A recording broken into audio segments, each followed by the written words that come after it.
let's talk about exploration goals. An exploration goal is when you have more clarity about your direction than your destination. So you are doing things usually more for the experience and what you might gain along the way, rather than trying to get some kind of accomplishment or achievement or end result out of it. Exploration goals can be extremely growth-oriented. They just help you grow in different ways. So instead of trying to work your way up towards a result, you will often find that the benefits are things like building your courage or developing your creativity. Or, and this is one thing exploration goals can be especially good at, helping you handle uncertainty and ambiguity and still be able to take action, still be able to advance when you can't see the final destination all that clearly up front, if you ever get to see it with much clarity at all. Exploration goals, the way we tend to get into them, is often a process of going from a general sense of wondering about something into a more specific form of curiosity. As an example I'll share throughout this video, many years ago, I was really into doing 30-day challenges, usually trying to change up some habit or lifestyle to give myself a different kind of experience for a while. And the initial idea always started with a sense of wonder, and then it became gradually more specific. Like I remember thinking back in 1993, I wonder what it would be like to be vegetarian. I had a friend in college who was vegetarian, and when we'd go out for pizza, I'd always get the pepperoni one, and he would always get like cheese or veggies or something like that. And I always wondered about him and what it must be like to have his life and to never eat meat. And so I decided to do that for 30 days, and it turned out I liked it so much it stuck. Now, much of the time, those experiments don't stick. It's just a temporary experience. I remember many years ago learning to play chess for 30 days in a row. And I never really wanted to play chess much at all after that. I kind of got it out of my system. But it had the effect of satisfying my curiosity. And that's a powerful benefit to just, have your curiosity satisfied in one area, and then you can let it go and move on to something else in life. When you're in that phase of more specific curiosity, though, what often tends to happen, at least initially, is you sink back down into another phase of doubt. For most people, when they set intentions or goals to do some kind of general exploration, it usually doesn't last very long. It doesn't stick. And one of the reasons is that people don't know how to advance that kind of goal. They're used to thinking of goals, and maybe even taught to think of goals, as something where you need a specific objective or target or result at the end of it. And that's not true at all. You can advance in many areas of life where you just have more of a compass than needing a specific map. Okay, you can just say, I'm going to go east or west for my road trip and be off and running and not know when you're going to get back or what cities you'll go through along the way. You can absolutely travel like that. You can use that as a more general approach to life. And many people do that, and it's very growth oriented, and you can really get a lot of gains out of it. They just won't be necessarily the same kind of gains you would get from a more traditional approach to goal setting. So what tends to happen is that you'll start to doubt yourself. You'll start to doubt your ideas. You'll start to probe them initially, and you'll probably talk yourself out of it. You'll ask yourself, I don't know, is this a good idea to do this? And since there's no clear reward at the end of it, you might, talk yourself out of it more than once even. That happened with getting this idea to spend 30 days of my life going to Disneyland. I just had this idea pop up multiple times. And I thought, what would that do? It's like, that's unlike it's unlike any 30-day challenge I'd ever done before. And that it'd be so immersive, like spending all day just going to Disneyland. I grew up about an hour from the park, so I kind of knew what it was like. I'd been there every decade of my life since the 70s. So it wasn't something terribly new to me, but I thought the immersion aspect of it could be really interesting. And so I began getting curious about it, but then of course I had doubts about it, and there are a lot of reasons to talk myself out of it. You'll probably find this is the case with a lot of exploration goals. It's very easy to find something to object to about it. Like I could just say, oh, it's fluff, or it's not worth the money, or it's a waste of a month of my life. I could be progressing in other ways. And what are the benefits? It's not even clear what they would be. Is it going to do anything for me? I didn't know that. It's just something I was curious about. And so I probed it, and then up comes the doubt. And then doubt will often amplify itself. It'll often turn into a lack of action and some kind of stagnation. You'll be second guessing the idea, and you'll either just outright reject it, or you'll put it on the back burner where it will just sort of die a slow death. It's much like the refusal of the call segment of the hero's journey, if you're familiar with the hero's journey, where the hero basically says, I don't know, the Jedi thing, it's not for me. I think I'll just be a farmer for a while longer. And it's very common. So don't be too surprised when this comes up for you too, and you get these interesting ideas that you think would be potentially cool explorations, but then your initial decision is to reject it, and you say no. You say, I'm going to refuse that call. I'm not going to do that. And you will probably have a really easy time coming up with an excuse or an objection that satisfies you as a good enough reason not to go forward. And certainly that was the case for me. When I looked at the Disneyland idea, I thought, that just seems, why am I even thinking about that? It just seems like too much and it's a dumb idea. So no, I'm not going to do that, at least not now. What often happens then with a good exploration goal, one that's kind of worthy of you, is that it doesn't settle into the rejection. You try to reject it, but it keeps coming back up. And so you keep thinking, I don't know, that Jedi thing sounds kind of cool. It's like in the back of your mind, and you don't want to just stay in the old reality anymore. And you look in your old reality and it's somehow less satisfying. The farming work is just not the same, where now you have this new idea planted about what else could be. And so you go from rejection back to kind of another phase of doubt. But in this case, you're second guessing the other way. You're second guessing your decision to reject the initial idea. You're questioning the rejection, even getting to the point where you're unmaking the rejection, undoing it. For the Disneyland idea, the way I experienced that was to ask myself, if this is such a bad idea and I rejected it, why do I keep dwelling on it? Why does it keep coming up in my imagination? Why do I keep thinking about it? Why am I even just playfully talking about it with other people as like something I might do someday?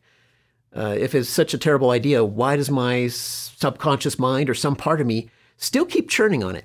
And I've noticed that's a real common pattern with very interesting exploration goals that I'm eventually going to do. I initially reject them, and it's not too hard to come up with a reason why, but then I still keep thinking about them. Now and then, maybe every several weeks or every few months, it comes up again.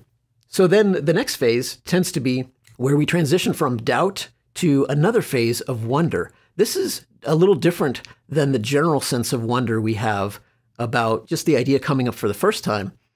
Now we're starting to wonder about the idea's potential. Like, I wonder why I keep thinking about this. Maybe I should probe it a little bit more deeply. You might start noticing that you're weighing the pros and cons of it without even trying. I was doing that with the Disneyland idea. Like, is it such a terrible idea? The downside's kind of limited, right? It's just, at worst case, a waste of a month of your life and some money. But there's potential upside that I can't predict. Like, what would it do to me to have that experience? Surely I would learn something about myself. And I began wondering anew about it, but with fresh eyes, kind of looking at it from a set of different angles and looking more at the potential side of it rather than just wondering about it in a fanciful way. Now started wondering about it in a more realistic way. Like, how could this actually be done? When could we do it? How could we do it? Even probing some of the details. And from that phase of wonder, there's a transition into another phase, which you could call acceptance. That's when you start to realize that if you don't do it, if you don't have the experience, you're always going to wonder about it. You're never really going to be satisfied with rejecting that call. You're never going to be able to look at your old farming life the same way when you had the invitation to go explore what it's like to be a Jedi. So then the question is, do you want to stay in ambivalence for months longer, years longer, potentially the rest of your life? Is it possibly better just to get it out of your system, to find out, to satisfy your curiosity? So that's the mindset I took with the Disneyland experience. I began thinking, I kind of want the experience, and I'm always going to wonder about it if I never do it. I know 5 years from now, 10 years from now, I'm still going to wonder what it would be like if someday I did that. The idea is not just going away. I've had it pop up over a period of years. So maybe, just maybe, I should get it out of my system. And that got me into, a phase of looking more deeply at what might the gains be. Like, okay, I'd have the memories of having spent a month of my life going to Disneyland. The insights I might have about my character and what I'm like in that kind of environment. Because it's an extreme kind of environment to put yourself in for a whole month of your life. It's very different than my normal mode of living. And so I was attracted to the challenge of it. Like, what would it do to me and how would I adapt to it? And would it get boring and so on? A lot of interesting questions came up that I was curious about and I wanted answers to. So as I began accepting that I'm going to continue to think about this at the back of my mind if I don't do it, and at least if I do it, I can get it out of my system and let it go and move on to other things. That led me to actually get into the next phase, which is active exploration. And that's where we set a new type of goal, where the goal is not to get some specific end result because we don't really know what that could be. And we can kind of grasp at it and reach for it and say that's how we could justify it. But the truth is that with an exploration goal, the real purpose is to have the experience. It's to explore. It's to let it wash over you and impact you and see what it does to you. It's to, gain from the insider's perspective. And it's also to satisfy your curiosity. That's where you get to replace wonder with knowing. Instead of just wondering about the experience, what it might be like, you get to experience what it actually is like for you. And so that's where you might make the decision to actually go for it. That's where, I invited Rochelle to do it with me because she said she would want to do it with me too if I was going to do it. And we picked dates for it. Our starting date was October 25, 2016. So several years ago we did this. We picked an Airbnb that we could stay in for a month. We got annual passes like earlier that year, so we were prepared. That way, we're covered for the whole year and we can go any day we wanted to. And since this was in those pre-pandemic days, we didn't have to make park reservations or anything like that. So their system changed, starting around 2020 when the COVID pandemic hit. But we picked really good timing to do it, and so we just had to show up each day and walk right in with our annual passes. So it was very doable. And when we began looking into the accessibility of it, we realized we could actually do this. And we parsed it all out and the cost for both of us to go with food and gas and lodging and the tickets. And we also got free parking included with our annual passes. So we can go there and park every day. Came out to be a total of about $5,000. So we're like, $5,000 for 1 month at Disneyland every day. That could be worth it for the memories. So I remember back then, I was hovering like the mouse on my computer over the booking button for the Airbnb reservation. And I thought, are we going to do this or not? And we left it there for, I don't know, half hour, an hour or something, where we were talking about whether we should do this or not. And eventually I just decided, yeah, I kind of need to explore this. I just want to know. I just want to know what it's like. And so we booked it and we did it. We actually had the experience. And that's where you get into that next phase of going from, okay, active exploration to now I'm inside of the experience. Now we're showing up and we're doing it. We're going there each day. And that's a phase of discovery. Now you get to see what the insider perspective is really like. You're engaging with your curiosity. You're engaging with what you've wondered about. And now it's real. It's coming into your life in vivid, experiences. You're going to have to adapt, of course, especially if it's the kind of experience you don't know exactly what's going to happen. One of the questions was, will we get bored? And the answer was, we never got bored. So that was like the outsider's perspective looking in. The things I was worried about were things like, is it going to get boring? Is it going to get tedious? Are we going to get sick of it? Are we going to have to keep changing our approach and mixing it up to make it interesting? That's what I thought it would be about. I thought after 5 or 6 days of that, we're going to be like, oh God, not more of this. And we're probably going to have to change our approach. And I thought that would be an interesting self-development challenge. Like, how do you keep it interesting when it's sort of the same kind of experience over and over again? Turned out that was not an issue at all, ever. Like, I was never bored. I don't think either of us were ever bored. It just never became that way. It was fun for all 30 days. It was engaging for all 30 days because there was so much variety of what we could do. And since, the Disneyland location has 2 parks, Disneyland itself and California Adventure, and we had the park hopper passes, so we could go back and forth between two different parks at the time. So there was so much to go on there, dozens and dozens of rides, and we could mix it up each day. It was a very engaging and interesting experience, but it was not what I thought it would be about. And that's often the case when you get inside an exploration goal. So often it's different than you expected.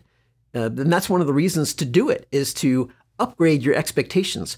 I had inaccurate predictions about what it would be like. And it was a really cool learning experience to go through it and learn more about myself and the experiences and how I made predictions, and realize that I was wrong about what it would be like, that I didn't know what it would be like to spend 30 days actually there. In fact, on our last day there, we were enjoying it so much, we didn't really want to leave. We spent 16 hours there, our final day. So like from 8:30 a.m. till half hour past midnight. Even the park closed at midnight that night. But so we watched the fireworks and everything late in the day, and we stayed till closing, then an extra half hour after closing, because it's a while before they sweep the park to kick people out. They allow people time for shopping and such. And it was just a really kind of amazing, magical experience all throughout. What I also didn't expect is that there's a bit of an integration process. When you make new discoveries, that's kind of a next phase that unfolds with exploration goals, is when you're surprised, your mind will have to update your old expectations, your old thinking, your old frames, your old predictions. When they're proven inaccurate, you upgrade your mental models of life, of reality, of yourself, of other people, of situations and circumstances. And that certainly happened then. And I remember as I was going through that experience, the way it actually unfolded for me is it was this sense of being in this like magical space, like this fantasy reality, but that was actually made real. And it started with, Walt Disney imagining it. He had the idea to build this amusement park, and so he made it happen. And he also had the idea that Disneyland would never be done. Long after he died, it's still going. They're still making additions to it. That's what gave me the idea of the Forever Project.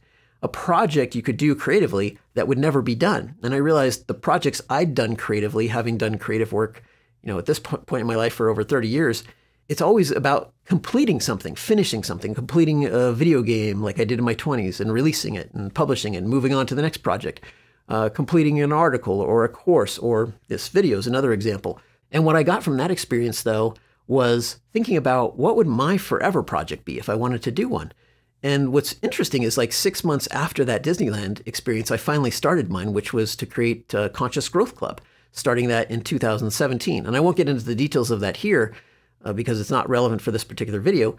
But the idea was to start something that I could never finish, that would always have another evolution. And so that's how CGC is. Every year, it's another evolution of it, another offer. And now we're in about halfway through our 8th year together. There's no end in sight because it's meant to be a forever project. It's meant to be something that never completes, that never finishes. It just has annual cycles and annual renewals and continues to evolve each year with many people in it. And that's a really fascinating thing to be a part of, because I realize what it does for me is it gives me almost infinite patience to get it right. And it also gives me a sense of like, I really need to get the alignment right, because any problems, if you think of it as a forever project, they'll continue forever, at least indefinitely. They're not going to fix themselves. So it really got me into this like fixer and tinkering mode to correct problems early when I caught them, and also to keep experimenting and keep exploring within it and see how we could keep making it better and better. And I realized it's the same kind of mindset that Walt took to Disneyland. And then I'm inside of it, so I'm kind of picking up the juice of that, the vibes of that, just from being inside of it. So the actual experience, what I was integrating from that experience, was all about being more imaginative, stretching myself more. Like I kept thinking as we're going on all the rides, like if somebody who started with animated mouse drawings could end up here and creating something this grand, it wasn't really so much about the ambition of it. It's just like the why notness of it. Like we have many ideas that we just talk ourselves out of, and we go into doubt, we reject it, and then we just let it be there. But we don't go back into the doubt and go, maybe I could doubt the doubt itself and pull it back up again and see what can emerge there. And if you think of something as a forever project, it gives you a lot of patience. And so that's one thing I love about exploration goals, is the exploration really need never end. You can just continue to explore and build upon it. It's a very different way of thinking about goals than having to get to an end result, where especially you might be taught that deadlines matter and you have to race against time. With the Disneyland experience, we had no deadlines. We could do whatever we want. We had a sense of time abundance walking all around the place. Another thing I gained from it was just relaxing my critical mind and just being more open to possibilities coming through. Now, another phase that happens, I'd say, after integration, or kind of in concert with it, is ownership. That's where you start thinking about personalizing and customizing the experience more.